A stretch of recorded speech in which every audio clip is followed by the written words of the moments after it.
Welcome to another edition of Throwing Out Some Heavy Light, Throwing Down Some Heavy Light. My name is Jamal Binding. I'm the chair of Movement Omaha for Race Equity, which is a group that deals with racial issues, anti-racial issues, and as well as dealing with advocacy, transparency, and accountability of many of these public officials and, of course, many of the entities in our city that purport to do service to help our communities. Today we have on the show with us is Maya Crawford Gray. She's a Kansas native who moved to Omaha, Nebraska in 1989, immediately after graduating from University of Kansas with a Bachelor of Art degree in psychology. She serves as the educational paraprofessional at her son's elementary school and was formerly trained by Omaha Public Schools as a family advocate. Maya worked as a family advocate and researched for the Justice for Kids initiative. And as an advocate, she helped educate parents and community members who are often outnumbered and uninformed about the district policies, their rights, and the rights of their children. She also attended many school meetings related to discipline to support them in seeking solutions that were hopefully best for the students and so on versus the school administrators, adults who were involved. During her tenure, she highlighted the disproportionate number of effects that affected many children of color, and also was involved in helping to pass the law that deal with this whole issue of out-of-school suspensions and so on and so on. She has been instrumental in helping to ban suspensions for some children in pre-kindergarten. Again, that was a big issue in our state for a number of years. I know she worked with some other coalition. And again, this happened all the way through the second grade for many of us in the state. Maya, welcome to Throwing Down Some Heavy Light. And could you share just a little bit more about yourself? Then we'll move right into the questions. Okay. Well, I think you covered a lot there. A few things I would like to add is um, when I went to elementary school, I went to an elementary school named after Frederick Douglass, had all black teachers. All the students at the schools were black, at the school was black. And the reason why I bring that up is because I think the foundation that I got there is just as important as, or more important than what people are looking for when they send their kids to or send their children to like a HBCU or a black college.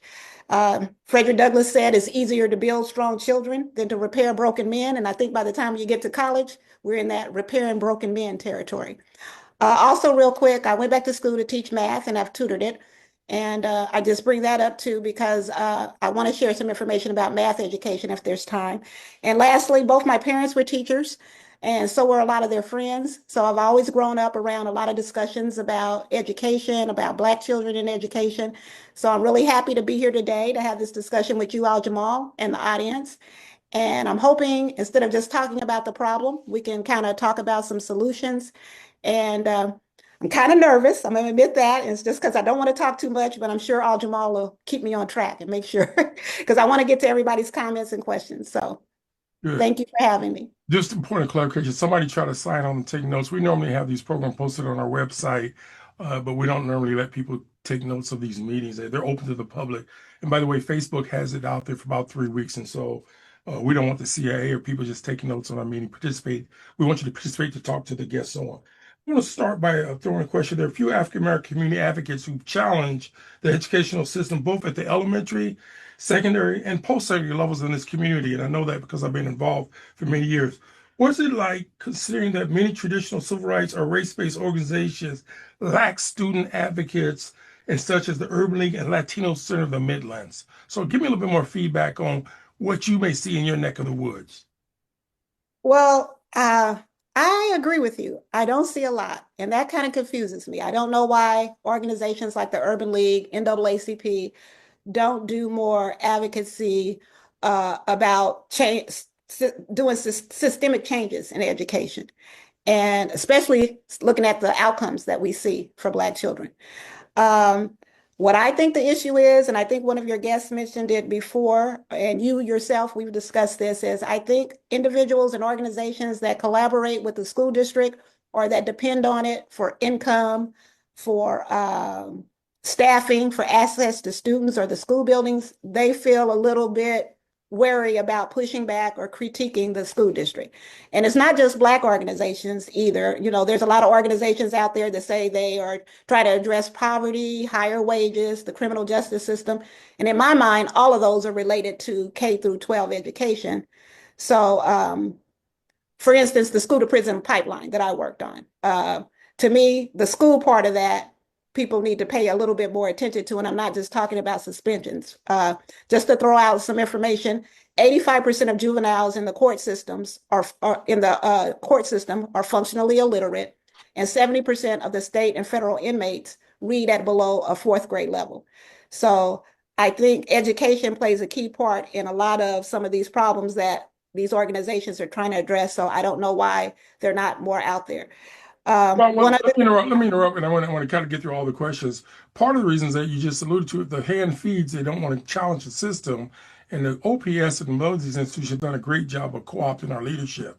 So at the end of the day, the numbers that you cite or we cite, it's a manifestation of us sleeping with the enemy. And I use that expression because at the same time, if your allegiance to your community, some things we see in our community disproportionality shouldn't exist, and so on and so on. So that's one of the issues we got to come clean and say up front. Conditions didn't get like this overnight. And real quick, I'll add that study, and I have a link to it in the that was done by the United Negro College Fund. 70% of the parents that they interviewed, low-income parents, said that they feel like if their educational efforts would be more effective if Black leaders and organizations were involved. So the parents want the involvement of the Black leaders and the organizations in their community. The other point I would say is that I've known some parents who told me they went up and challenged their teachers or school administrators or whatever, and they got banned. Again, they were not hostile. They were just challenging that white supremacy system. Or again, remember OPS 80% student of color and parents and so on are, again, should have direct involvement. But if they go up there and they talk like me or say something, then they consider you hostile or they fear you because you're Black. And it's obvious because I can go to almost any school and you don't see a robust discussion about some issues. I'm going to try to get through as many of these questions as I can, Maya. From reading your article, and you did have an article that was posted on our website, many African American students are performing below grade level. And it's been a historical challenge since I was a kid in OPS because of segregation, apartheid, the way white teachers and administrators treat Black children. And again, that led to the busing case. But can we ever achieve parity with whites in the educational regime? And in other words, where does the burden of proof lie in terms of this quest of making this equality that I'm talking about? So there's two questions there. Can we ever achieve equality? Because we've not achieved it in my lifetime in terms of academic achievement. And secondly, where's the burden of proof, or how do we make this happen? Who's responsible? Okay. Well, something I'm glad you said was as far as academic achievement, because I think something that needs to be made really clear is that as far as intelligence is concerned, Black children are already on parity with white children. But what you're talking about, right, academic achievement, that's something that just like if we're talking about parity with wealth, anything else. No, I'm only talking parity inside this classroom. Again, I can't compare income levels because I know there's a great disparity between the have and have-nots in terms of education opportunities. But I'm saying you got poor white kids who can achieve parity with other middle-income white kids. But for many African Americans, regardless of our income level, we still are not equal to whites. You're looking at the data, the numbers. Right. And so what I'm saying is if you're talking about parity as far as achievement, and most of the time what you're talking about then is standardized testing. And grades. That's usually how they judge that or right. measure that. Exactly. Then to get that type of parity, there's going to have to be structural and fundamental changes in the education system. So yes, if that occurs, then maybe we will reach parity, but I don't see that happening real soon without more advocacy than what we're seeing out there right now. Let's say we get rid of the test. What about grades, achievement levels?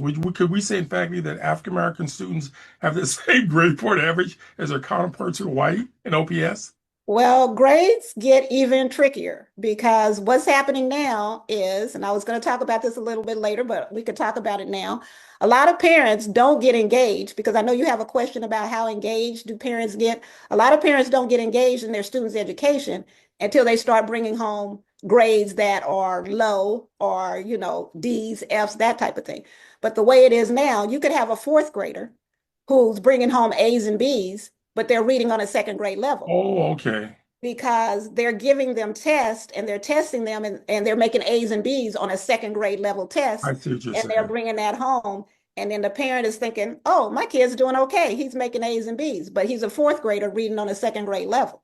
Okay, and that's when we need more community forums and education experience, because those who are not familiar with education, they sometimes think if a kid does good with a grade point average, that's good and it's successful. But some people say that there's great inflations where some of the teachers want to pass these kids and get them out of their classroom because they baby kids and they don't like them. They can't suspend them, as you alluded to. So switch up again. I'm going to ask. Some years ago, there was a long-term community advocate, Vicky Parks. Used to be very involved in challenging OPS, and she says we as African Americans care more about what we put on our heads than what we put in it in terms of that, meaning knowledge and education. Is that a fair statement today? And she made this probably about 20 years ago in a number of meetings. And I'm wondering where we at today with some of our students and some of our parents and the issue of quality education for our families. Well, I think what you're alluding to there is, and I hear this a lot. My husband, who's also a teacher, has heard it a lot and worked in administration, is that Black parents are apathetic about their kids' education, or they care about other things more than their kids' education. Again, I would refer you back to that study that I put the link in there where they interviewed low-income Black parents. Most of those parents, 87% of them, said that they want their kids to have a college education. But that being said, when you ask them about how do you feel about our educational system, most of them said they feel like it's not preparing their kids for college. But when you ask them about their school, 80% of them said that they feel like their kids are going to a school that's either excellent or good. So there's a disconnect there. They know there's a problem with the education system, but they think the school that they're sending their child to is okay. Wow. One of the things that come to mind is I remember in school that there were some people in our school who we didn't expect to do well on tests and grades, and they did very well, who came from low income background. I remember I was at Lewis and Clark, there was a white guy who everybody considered kind of extremely poor, and when he got back some of his grades and his test scores, he did very high. So my question to someone is racism and prejudice are significant factors that hold many African Americans back in our society. Others say it's poverty, and some people get in that dichotomy like it's one or the other. Some say it's both. How does that, or how do what how do you react to that dichotomy of poverty versus dealing with racism in terms of education? I think it's both, but I think the problem is that people would rather talk about poverty than they want to talk about the race. They want to stay away from the race issue. But a prime example for people out there who still want to say poverty, this college, Vanderbilt University, they did this study. They looked at 10,000 elementary kids. Uh, they looked at the white kids and Hispanic kids. If those kids had the same reading and math scores, they were equally as likely to be put in a gifted program. But if they compared the scores between the Black children and the white children, the white children were twice as likely to be put in a gifted program than the Black kids. So they were like, what's going on here? They got the exact same scores, but the white kids are being put in this gifted program, the Black children aren't. So the researchers went studying and looking. They looked at the age, they looked at health, they looked at poverty, socioeconomic. None of that was working. What they found out was the difference was the race of the teacher. If those kids were put in a class with a Black teacher, they were just as likely to be put in a gifted program as the white kids were. Wow. So that has nothing to do with poverty. That's race. Wow. And that has to be something we have to be willing to talk about. One of the things that I'm really concerned about, when you look at these educational issues, sometimes we argue without the data. I know OPS has been nefarious at hiding data or don't want to provide it to other people beside the Willie Barney clan and that whole clicky group. But at the end of the day, if we have the data, we know how good the schools are. Because again, I look at the Nebraska Department of Correction. They have one of the best Facebook pages I've seen. They talk about the correction institution so nice, it makes you want to go to the hotels, such good people. Switching up a little bit. During the past year, we had a successful Juneteenth parade. Native Omaha's Day was very successful. What can be done to create that same excitement of parents and community meeting members towards our education of our students? I mean, we had like 17,000, 20,000 show up to go to parade. I know the head of Right. Black Studies, Cynthia Robinson, is good back in the day for doing old school drill team. But the point I'm saying is, how can we get that same excitement that gets us more involved in our education of our community and our children? Well, I think that goes back to that other question about how Black people feel about their children's education. So you're saying basically how excited are they about it? I think I think when they start out, they're pretty excited, just like the kids are. If you notice the kids when they're little, they're like, I want to be a lawyer, I want to be the president, I want to. And I think the parents are pretty excited about their kids' prospects. But I think the longer they're in the system, if you ask any teacher, when they look at a kindergarten classroom, the kids are raising their hands, they all are wanting to answer the questions, but as longer they stay in that system, the hands, they're not raising their hands anymore. That's not happening. I think the same thing happens with the parents, especially if the kid is struggling. If they feel like they're not getting the help, if they feel like they're unwelcome in the system, they start disengaging. So I think that's the same for the children and the parents. I know, for example, Matt Ray has held a number of private meetings with his select Negroes or people he like in the community, and it's private. And I heard they don't do much in those meetings, but I would love to have much more parents' engagement and have meetings where the superintendent, other leaders come out and talk to parents and so on. Now, there's a Facebook page that you're involved in dealing with parents, community members, and advocates where people can comment in an anonymous fashion about public education. Why do participants avoid putting their names in comments when they're out there, which I'm thinking we live in a democracy, a free country, so you can say you want to say. And is there pushback or retributions in making simple observations about school officials or the school system as a parent or as an educator? So help me with that understanding of this anonymity and being anonymous when you talk about something related as public or we all support through our taxes and so on. Right, right. That's a fun question. I think the reason for that is, you know how parents warn their kids about be careful what you put up on Facebook? Right. I think some of the educators and some of the parents are kind of following that same model in that I think they are concerned whether the pushback is there or not. I think they're concerned about that. Also, I think they get concerned about other parents or other people pushing back against them because it can get a little salty. I've seen it get a little salty. When you say it's salty, give me an example what salty means on an anonymous What I page mean like by that. that is people are saying something and then people will say, well, I don't know what you're talking about. And, you know, it gets a little heated, I guess it would be a Oh, better. okay. Right. So I think people, especially if people don't take care in how they're communicating or what they're saying, then I think a lot of people just don't even want to be bothered with that. And then they think if they participate anonymously, they feel like they can share their true feelings more. And I think they don't have to be as careful with their words as you might want to be if you put your name to it. Okay. So I think that's what Well, it is. also, I'm not sure what's offensive if one is offensive to somebody else, provided you're not using profanity. And one example coming to me is I'll tell the guy where I'm gonna do a show about religion. And as a born again certified atheist, I have no clue or understanding of his religion except what I hear people talk about. And I said something to him like, "Oh, you believe in a sky religion or pie in the sky?" He said, "Well, I find that offensive." I says, "Why would you? You guys do believe you get to go to heaven and it's always upstairs versus downstairs where me and the devil's going to hang out of."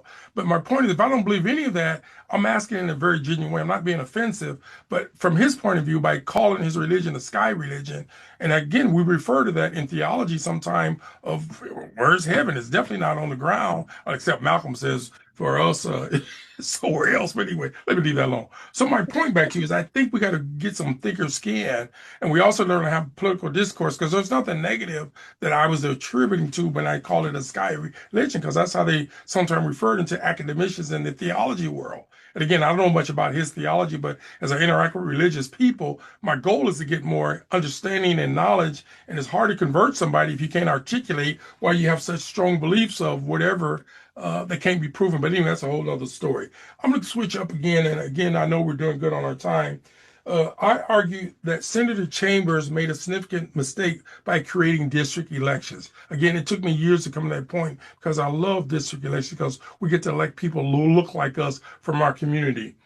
But the system has effectively co-opted the majority of elected officials by the fact that they go downtown, they sit in these rooms, and I listen to them talk, and they don't deal with some of the very concrete issues or invite us to the table. I do know OPS has a private room they go and meet sometime after board meeting and chit chat and talk policies, and they claim they keep the door cracked open for a bit, so it's an open type of session. They're all there. How can and do we measure the tipping point or effective school board members or elected officials, particularly African Americans, when these numbers are getting worse, and we got people in high places that have the same epidermis of pigmentation that you and I have?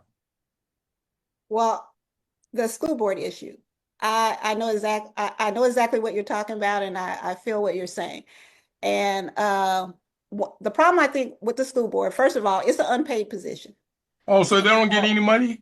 They don't get paid. Well, don't That's they give them something under the table like free kibbles and bits? They get free lunch, they get all kinds of little perks to go out of town. I mean, I've heard that Vicky told me years ago that Superintendent McKeel sent her and her husband to some conference in Kansas City or somewhere. So my point I'm saying, isn't there something we don't know about? I'm wondering if they could I mean, they're free volunteer, but do they get anything?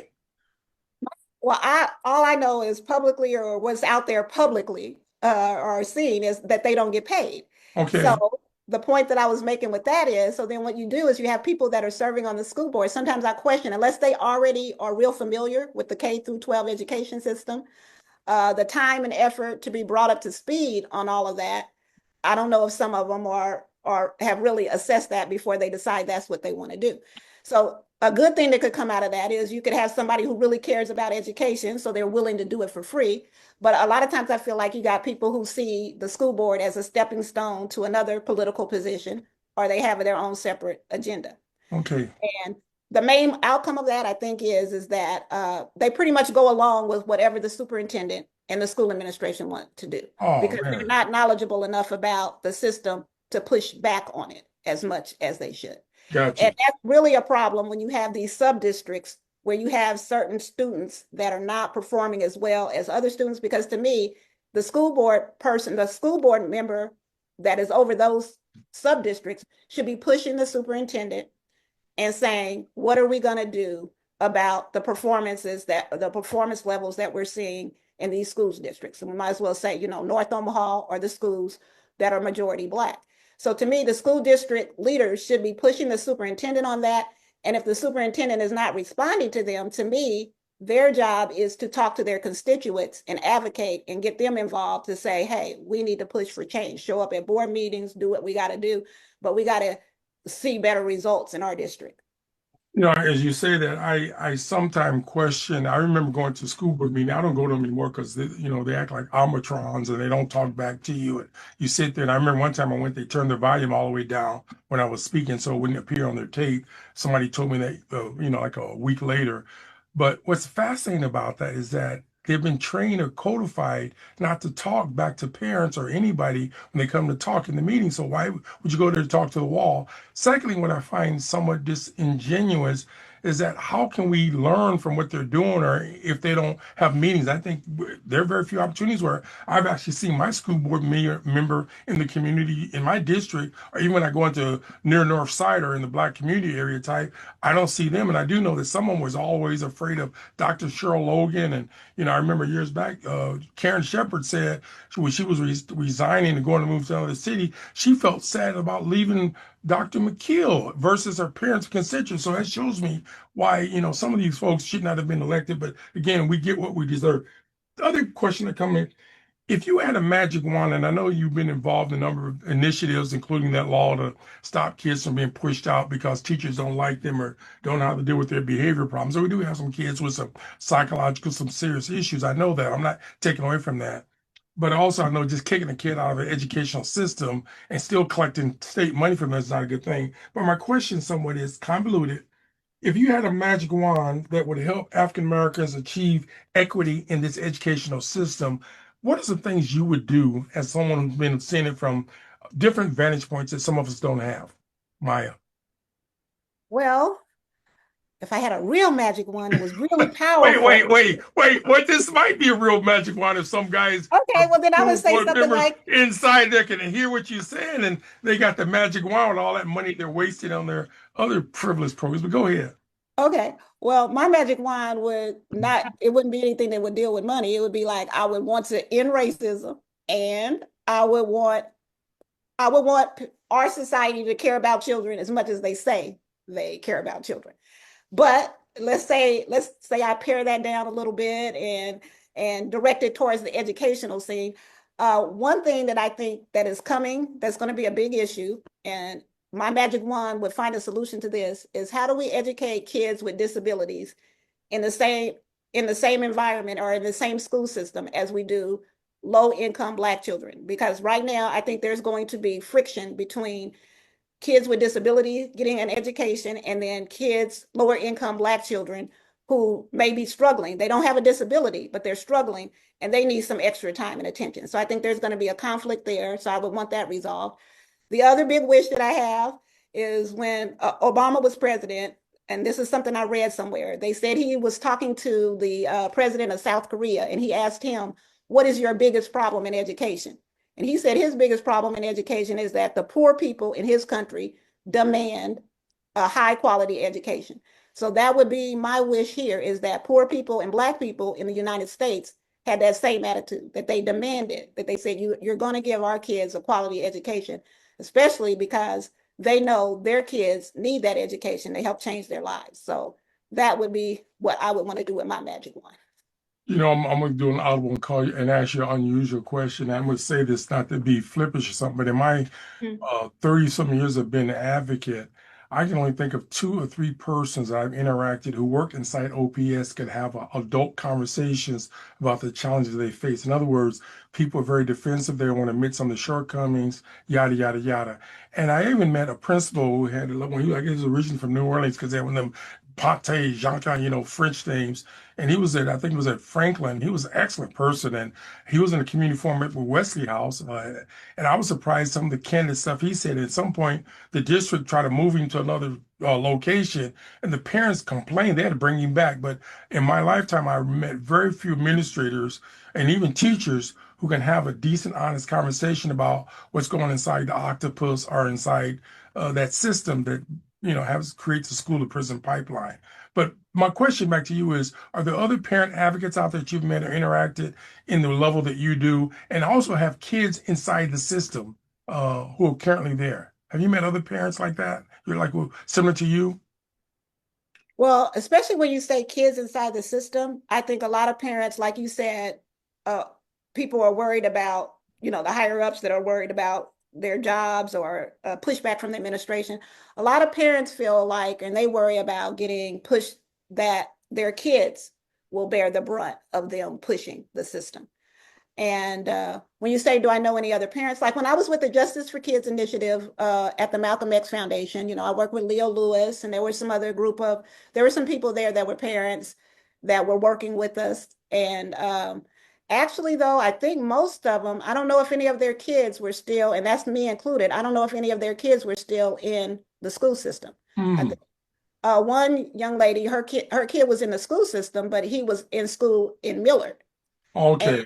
what I appreciated about her though is that even though she got her kid to a place because she said they had a gifted program that she wanted him to be in, she still cared enough to come back and help us with dealing with OPS, and that's the system that she had grew up in. Well, what I find almost ironic is I remember there's some school boards members who don't have kids in the district. Some of them don't have kids at all. I remember I think of one dark-skinned person who didn't have any kids, and I would question how he became the president of the school board. And again, you don't have to have kids in the school system to care about it. But I also think you got to look at all the untapped resources of parents who can give you a blow-by-blow immediately how schools are operating. And like I say, some of the parents told me what the best schools are. And then with elite people sending their kids, there was a school over on 60th and L, and I saw Willie Barney kid was out there along with Karen and some other people. And I'm like, well, why do you go halfway across town if these schools are all supposed to be equal? But they didn't want to respond to the merits of if all schools all students deserve the same education. That's what integration was about. We knew that they didn't give us the same quality education in North Omaha. And again, I heard later the same thing it was out in South Omaha. So we got to be sensitive to that. We got about a minute, but do you have anything you want to say before we open it up to the participants? I do know there's a question in the chat for you too. Anything else before we move it open to the participants? One thing I'll mention, and because this seems to be the messaging from the district that they want to talk about, is this OPS moonshot, which is supposed to be this big push for literacy, where they're trying to get it's supposed to be all students literate or on grade level by 2030 in 5 years. And I don't think a lot of people know why that push is out there. And the reason why that push is out there, and I have again a link in the chat about what's called the Mississippi Miracle. Hmm. And I don't know if people realize, or when I first started getting into education, everybody would talk about, oh, at least we're not Mississippi, or thank God we're not Mississippi, because they had the worst paid teachers, they had the worst scores coming out of there. So also, in case people don't know, Mississippi has the highest proportion of Black people, and also has the highest level of poverty. Well, what happened? Well, in 2012, as usual, they were ranked like second to the last in the country.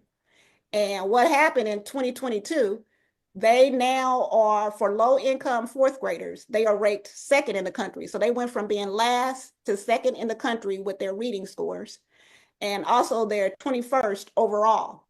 So a lot of a lot of southern states have been changing their policy around education and have been getting some really what they would call miraculous results. So I think that's pressuring a lot of other states who used to be like, yeah, we're better than Mississippi. Now they're trying to jump on that and figure out how to get their scores and stuff up too. So again, there's a link to an article that it gives more detail about that in the chat. So Good. Well, let me open it up. There's a question from Naomi says, OPS has been consistently failing our children, and most parents think their kid is doing well because of inflated grades, which it isn't preparing them for the real world.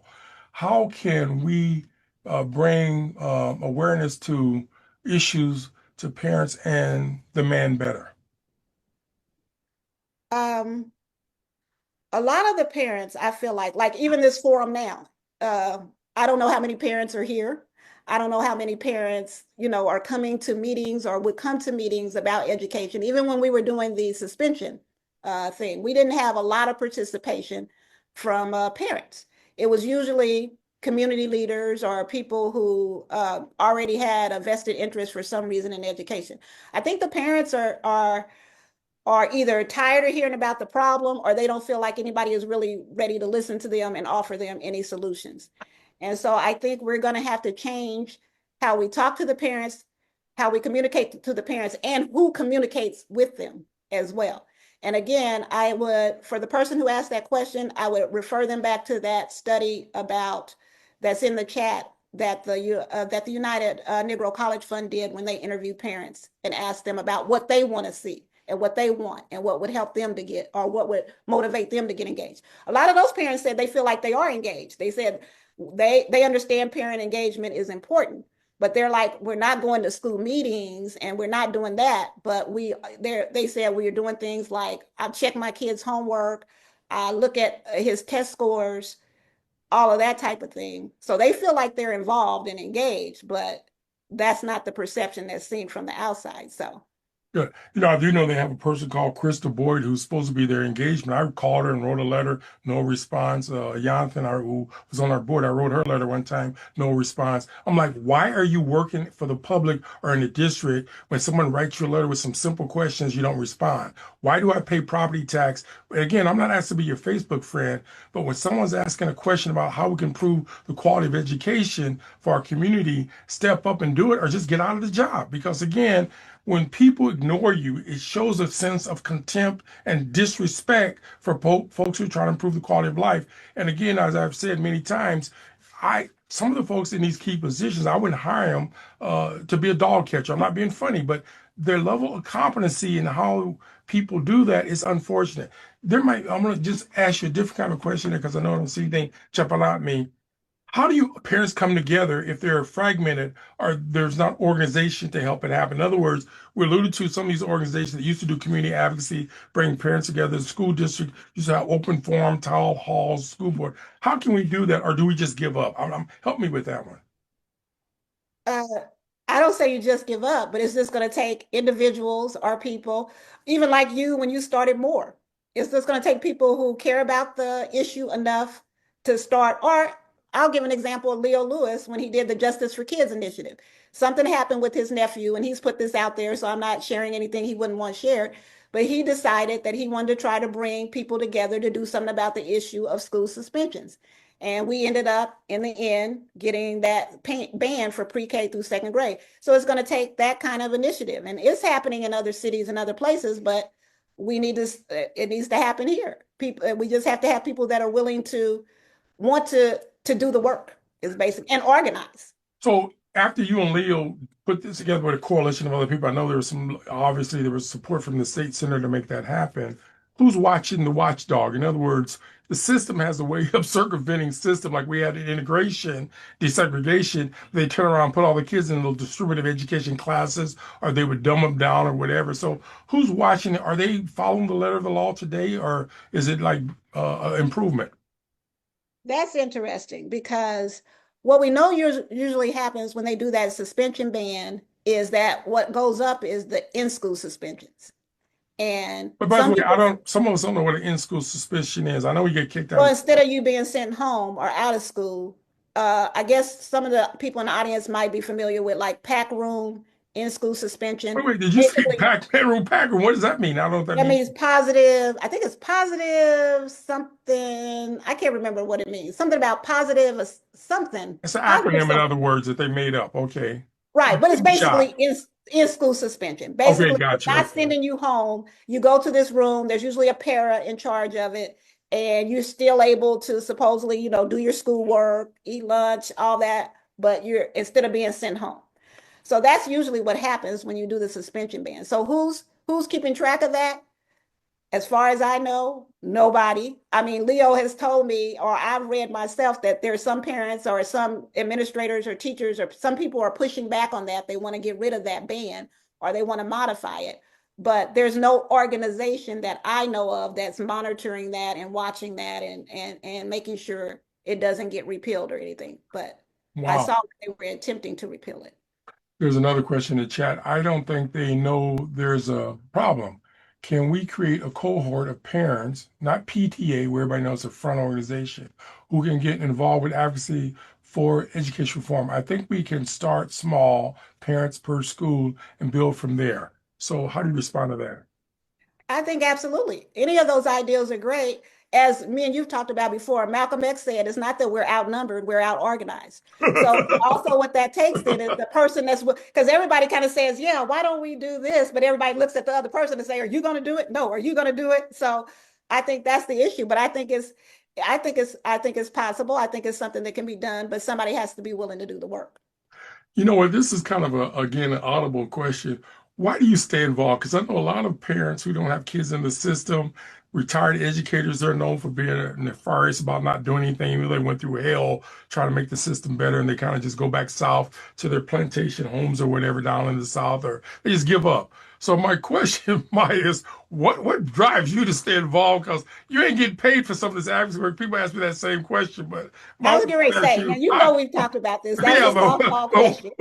what drives you to stay involved in the struggle when everybody else is jumping the ship like crazy, especially under Trump and all the other crazy that's going on in this community and in society? We talked about this. My mama, who's no longer with us. My dad, who is with us. I mean, he retired as a school counselor.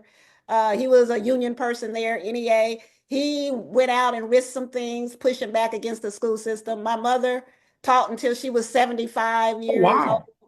Yeah, she ended her last 10 or 15 years whereas at an alternative school. She was an English teacher, but she Wait, taught hold on. They don't have mandatory retire. I thought you had to quit at 65. At least the ones I know, my it. younger sisters jumped ship as soon as they could to get out and get that early retirement because they had some lucrative stuff in Texas where they get out at a certain age where they call it visible life at 58 or whatever. Next thing I know, they were living so large. I said, man, I should have become a teacher.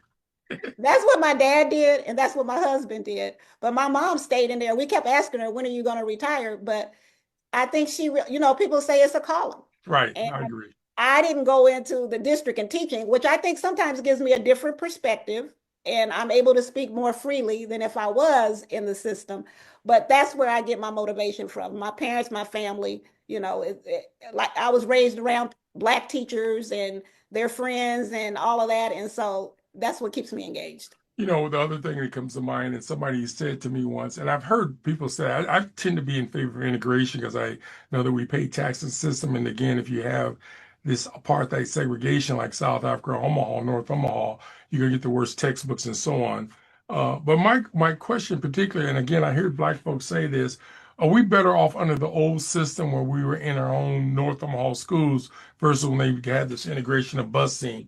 And it's a fair conversation. I don't think it's a taboo question as much as it is, can we talk about that? What's your reaction to people who say we should go back to the old system where it's all Black in certain parts of town?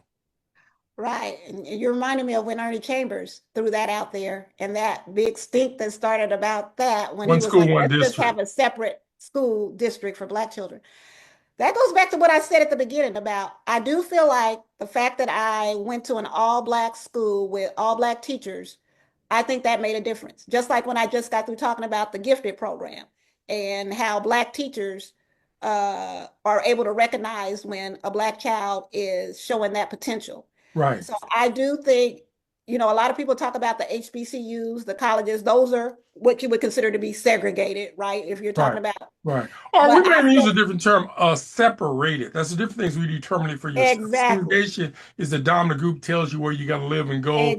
And I exactly. fight with some people because I live on 111th Street, and they'll say, "Oh, Jamal, you don't live in North Omaha." Well, hold on, what are you talking about? I do live in North Omaha, but I don't live in the projects if I have more income. But let's debate not where I live at, but what are you doing to bust a grape, the challenge system? But yeah, go back.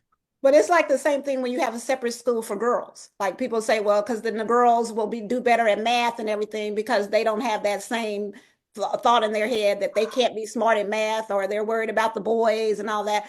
So, and you're right, separating yourself for a reason or a purpose, especially if you're in a school system that hasn't been giving you the results, it Right. doesn't seem to be able to educate your children. I can see where some people would say, or at least maybe at the elementary level, if we can get Black teachers and get our kids to have that confidence, because I feel like that's what helped me, because I ended up going to an integrated junior high and high school with and it was a magnet school where you had to test to get in, but I was confident about my ability and being able to uh, compete with those other white children because I feel like I had that strong foundation. Right. I don't want to be critical of Matt Ray or Mark Evans or Cheryl Logan on one level because, again, they can only do so much. And we sometimes put a lot of hope and faith in these carpetbaggers. Cheryl Logan, not from here, or Mark Evans coming from Kansas, wherever he came from. They come in the city, they're going to make their money, they can get that nice pension that OPS gives out. Again, we know OPS had problems with the pension fund, been ripped off on that. But at the same time, there is something about a dialogue on us having a reality check on what is going on in our schools. And again, if we don't know that our kids have these problems or these issues, or we don't know as a community, we see the things come out at us years later. So I'm also raising the question is, at what point will we wake up and smell the coffee, as they use that euphemism, and start to say our schools are failing our students? I mean, no matter how much you put an A plus in front of that logo or whatever they got, those kids are not doing as well as private schools, parochial schools, or suburban schools. And what can we do so that our kids or students can be equal to anyone in the state?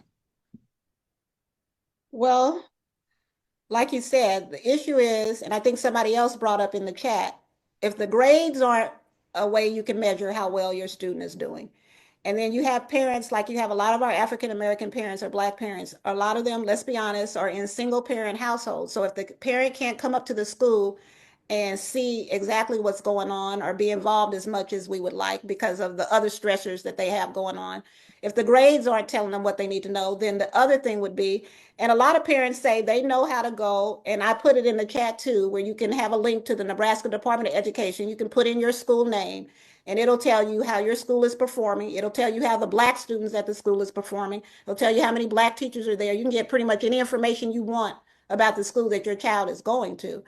But one of the main things they use to judge the schools are the standardized tests. But Black people say standardized tests, they don't believe in them, or 31% of them say they don't feel like they're valuable. So when Right, you go to see school rankings and stuff, a lot of times it's based on standardized tests.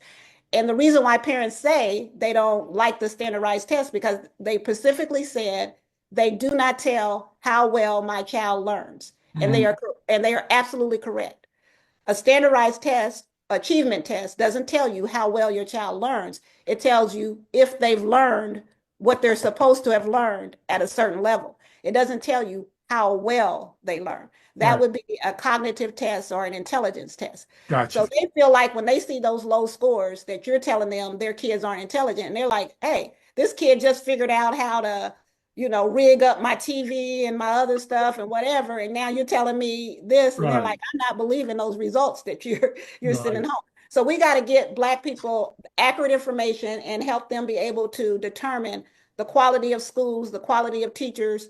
Because again, remember what I said before, where they're like, they understand there's something wrong with the school system. When you just talk to them about their school, they're like, oh, my school is fine. My kid's teacher is excellent. So there's a disconnect that we got to address there.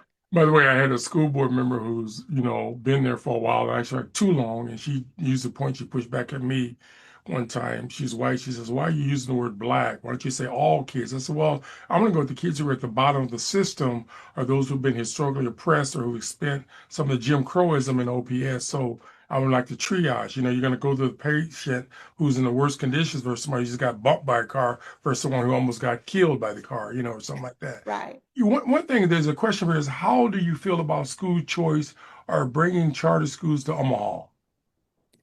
Okay. That's an interesting one. Again, I know I sound like a broken record. Look at that study. They asked parents, Black parents, who kids are in the system, which I think their voices are more important than mine. They feel like they really don't have a choice. They feel like school choice is a trick. And I can understand why they say that. A lot of times, if you do the research and find out what schools are performing better, they're already full. They don't have space for your kid.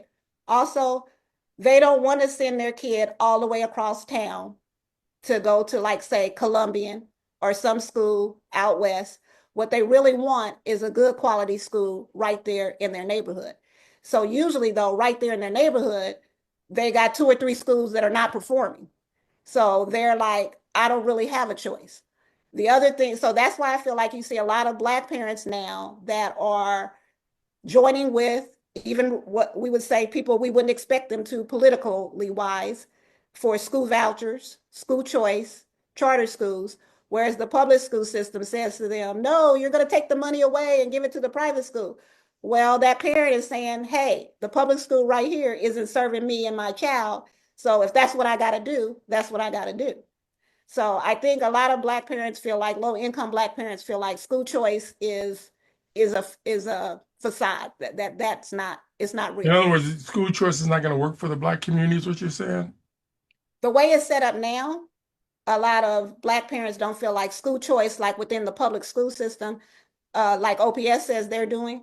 Oh, They don't feel OPS like, has school choice? well, yeah, suppose they have zones. So, like, if let's say my kid is going to Skinner and I don't think Skinner Oh, is okay. performing very well, then I can send my kid out to, they have certain schools that I can send my kid to out west that are performing better, so to speak. But then you have to get the transportation to get out there. Well, no, I'm sorry. With the school zones, they do provide the transportation, but it would be like, do you want to put your kid, do you want your kid to go outside of the neighborhood? And a lot of parents don't want to do that. Paul Fallman said from Facebook, he says the Mississippi Miracle was built on parent investment. So if we do that, what they're doing, we could probably replicate that in Omaha, you think, from what you know of that program? Absolutely. That's what states are doing. But something you need to know about the Mississippi Miracle, one thing that they have in that is third grade retention. And what Okay, that means is, okay, go ahead. Sorry, I was interrupting. Go ahead with right. second. No, what that meant is if your kid wasn't reading on grade level by the third grade, they were going to be held back. Oh, Now, there wow. were some exceptions. So I think and they put that in the state legislation. And there are states that tried to replicate what they did, but they didn't put that third grade retention in there. So there's some controversy over that. I hear parents, a lot of parents, and a lot of people saying, yeah, I'm okay with that. And a lot of people feel like that's that stick. There's a carrot and then there's a stick. Because if you start telling, like if you look at OPS and look at North Omaha, and if you said all these third graders are going to be retained if they're not reading on grade level, you could have some schools in North Omaha where 80% of the kids are being held back. Wow. And Wow. I think that would get parents engaged. I think OPS would have a problem on their hand if that were to happen. So I think they're trying to address the issue before that kind of legislation actually does come to Nebraska because it is spreading across red states in the South, Wow. Alabama, Louisiana, Florida. So yeah. Wow. When you use the word moonshot, Hmm. I thought you went moonshine because I've never seen somebody at OPS do anything constructive with our kids. I've seen them run program after program, banner, you name it, and they still have the same deficiencies that we've seen over the years and so on. I mean, again, it's like school to prison pipeline. I heard from, I don't know if it was who it was, I don't know, it was Luther Olderback or one of those functionaries who don't know how to deal with black men. And by the way, I will say that under Cheryl Logan, they got rid of some black men in key positions. It was a purge. And so when I walk into school and I see all these Amazon looking personalities or men haters, and I say that publicly and privately, if you got black families, you have to have both the man and the female the children. You can't extricate one group and say we're going to hire black women and not hire black men. And I find that sad in this day and age. And you wonder why some of these gangbangers and people grow up with this dysfunctional mentality of family when they've never seen healthy black men in decent relationships or healthy marriages. And so I try not to talk to young people or people who are real negative about families and structures. I try to help people as best I can, but it isn't about it's us as a community. So again, I just find it weird some of the stuff that goes on with us. Um, One of the things someone has raised here is that we have charter, we have the Jesuit schools and we have Mandela schools. Are those examples of private schools that could be successful to model if a lot of our kids went there and just opted out of OPS? Could we expand those private type schools? One is run by the Jesuits or the Catholic type people who practiced enslavement of black folks centuries ago. And then, of course, you got the Mandela one that's private, funded by a lot of private funds. And I know they got some former OPS ministers and people in there. Can we do that as a way of getting out of that maze of what we call the OPS regime?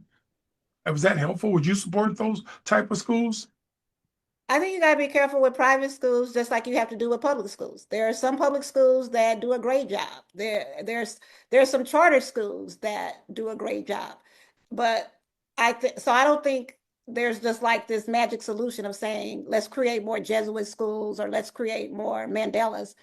And one of the reasons why I feel like that's true is there's only going to be a certain number of kids that can get into that school. So then the question becomes, what are you doing with all of the kids that didn't make it in there? They only have so much room. So I think what in my article that I wrote, you do have a lot of black parents that are looking for another option, but the majority of our kids are going to be educated in the public school system. So if you want to do that, look for a place for your particular child to go, which I totally understand. But if you care about the education of all black children, you're still going to have to address the public school system, Got you. in my opinion. Someone raised a question about the third grade thing, or the point is that we got to be preparing our kids as in those elementary levels first, second. So when they get to third grade, they're reading that level and so on. And we got to, again, have a bit of ownership because I also know to be careful not to blame a regime or a school or people who have contempt for us as black folks is going to educate my kids on a quality level or be even honest about it. Because again, when you got people like in the research department where there's not a person of color there, they don't want to respond to making their data public. How do I know how good these kids are? And I can remember when I worked at Douglas County, my former boss, Kim Havakati, used to say, I like to how we should hire qualified black in certain positions. I always get scared when white folks use that term and they turn around and hire the most unqualified black folks to do work that have no skill set. So it's like a double meaning. I want qualified, but they're qualified to those who, get on their bended knee and take that blue or red pill, depending on what day it is. And again, our system looks like it does because we don't have people who have the astuteness or the intellects. I'm not being funny. Some people just don't have a good the critical capacity is somewhat limited, so they don't have the gray matter that's big enough to fit in there to help them make good decisions. But Well, again, go ahead. Well, what I would want to say is, I think we mentioned it before, but I want to emphasize this again. What I think is felt is when they put out those standardized test scores and they say something like, this school in North Omaha only has 9% proficiency in math. And I'll say that too, the math scores are just as bad or worse than the reading scores. What are the math scores? You know the numbers. What are we talking about? Do you have any indication what we're talking here on the math? Well, like I don't know that I don't have the numbers memorized, but I have a general picture. And what I can say is that OPS is concerned about the reading scores. Well, the math scores are worse than the reading Oh, scores. I didn't know that. Yeah. So if you look at, and that's my area because that's where I wanted to teach was math, and that's where my husband taught is math. So the math scores are even worse. And then you and I personally talked about this, and I did want to share it with everybody here is that again, and I'm sorry, I'm the research person, the data person, but they looked at this and what they found out is that if kids take algebra and geometry, if black kids, minority kids take algebra and geometry in high school, that totally disappears any difference that you have between white children and black children or Hispanic children attending college if they take algebra and geometry, but they have to be ready for the algebra and geometry. And that's one thing that the parents are asking for in that study that I'm saying. They're saying, we need to know what it means for my child to be on grade level. What is it that you expect them to know? I had that same question. My mother is an English teacher. My husband was a math teacher. I I had a hard time figuring out what is it that they're saying my son should know as a kindergartner, what he should know as a first grader, what he should know as a second grader. So if there are any deficits, I can get in there and work on them and help them and fix it. So I think that information has to get out to the parents and the public There's a better. book that me and my colleague Pat Velasquez alluded to in one of our shows, but a guy wrote a book called Educational Caste. He was a Nigerian, he's late now, Obuga, I think his name. And he basically says the educational system is very predictive of how Black kids come through if they don't do as well. And they never will because we have an educational caste system that's passed on from generation to generation. So when I hear somebody say they got a moonshot or moonshine program, I question a superintendent would say by 2030, all kids 2030. gonna read on all levels. Well, how you gonna read on all levels if you can't even talk to parents who have had either one successful students in the system, or number two,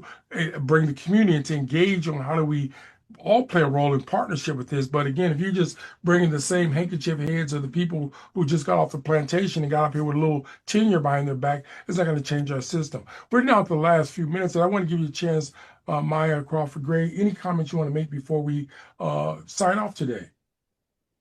Man, I think we covered a lot. There's nothing that I can think of. If anybody else had a question that they wanted to ask, but no, I'll go back to what the one person asked. And I want to leave us, I want to say hopeful in the fact that there have been other school districts. Are we going to change everything overnight and fix everything overnight or fix everything real soon? No, but there are real changes. There are things that we could be doing that other school systems have done that we could be replicating here.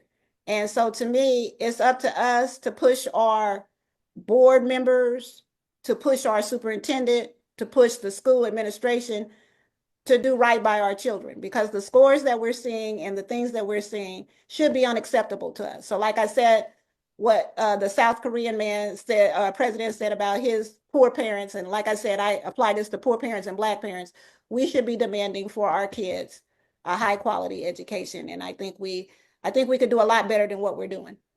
Byron Crawford Gray, appreciate you coming on, throwing out some heavy light. It's hard to find people in this community who can speak truth to power, who have a sense of independence, a sense of tenacity, as well as a sense of clarity. So I really appreciate you helping us to deal with the deconstructed education system. I would also offer a challenge to people who work in the system to come and talk about it, but many of them are scaredy cats and they just don't know how to speak to some of these issues because, again, they're sleight of hand. So appreciate you being here and being on this program today. I want to make a plug. We're going to do an event coming up within a week or so. It's called Justice Access Assess Education Listening Sessions. Probably the first time it's ever been done. We're bringing these different nonprofits, ACLU, Legal Aid of Nebraska, the Nebraska Bar Association, more, and so on. Omaha and Lincoln NAACP is involved in this. And it's one of the very few times we've had where we're going to have people come together at the Learning Community Building on Tuesday, August 9th from 6 to 9 to talk about some of the challenges we face in the legal system. And I say that because if this is successful, I would love to see the educational system do a listening session without letting it get hijacked. Because I know some years ago they did something like that, and the people who don't even live in the district brought their suburbanite, white supremacy, Confederate women out, and they were basically jamming on OPS, and OPS decided that they didn't want to do any of that anymore. But again, the facilitators were not as skilled and adept on doing that meeting.